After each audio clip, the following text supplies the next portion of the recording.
Hi, welcome to Oregon Law Lab. I wanted to talk a little bit about how unemployment insurance works if you've never filed for unemployment insurance before. The shorthand version is go to your state website because it varies based on state law. The way that unemployment insurance works is that employers have paid a tax every payroll cycle to the state unemployment insurance fund for each of their employees to force them to cover the financial cost in the future of laying people off. And if you remember the unemployment rate going down over the last 10 years, that was money that was all going to the state unemployment insurance fund. So states should be somewhat well funded. Now, they're not prepared for an emergency of this scale. And that's why the federal government came in with extra money to fund those state unemployment insurance agencies and provide extra coverage.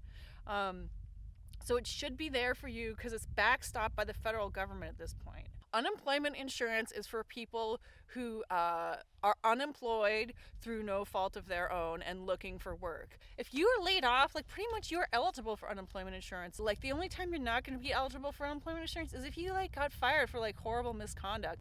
I mean, that's probably not you, right? So even though your employer is going to be sent a notice that they can appeal it, don't worry about that. You'll still be eligible. Under the stimulus bill, you might be eligible for unemployment even if you still have a job, but you've been furloughed or you can't go into the office because it's been closed, or your kids, their school is closed. If you're not eligible for that extended sick leave that Congress passed, if you're not eligible for that, you might be eligible for unemployment. Also, if you lose your job, but and you can't look for work because of coronavirus related reasons, they're not going to expect you to go out and look for work. Unemployment insurance is based on the wages you earned over the last, it's some complicated formula, 4 quarters, 5 quarters, it depends on the state. What happens is employers have to essentially report each of their employees and the social security number for each of their employees and how much wages they've been paid. And that's really helpful because when you apply for unemployment insurance, they'll already know how much you've been paid over the last year, even if you worked for more than one company. And they should be able to calculate what kind of benefits you're owed. Unemployment insurance is not going to be your full wages. It's some fraction of the amount that you got when you were paid.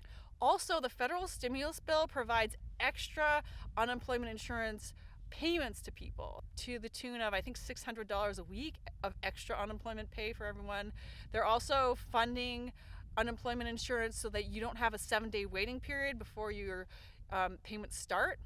And they're also setting it up so you're eligible for unemployment insurance for longer, up to 39 weeks of unemployment insurance.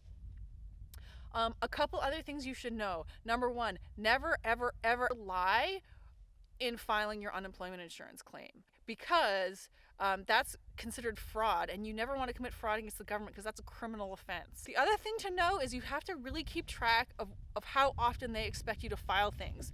Traditionally, unemployment insurance may require you to file something every week, confirming that you're still unemployed, that you're still looking for work, and so you may have to file something every week in order to ensure you get those benefits.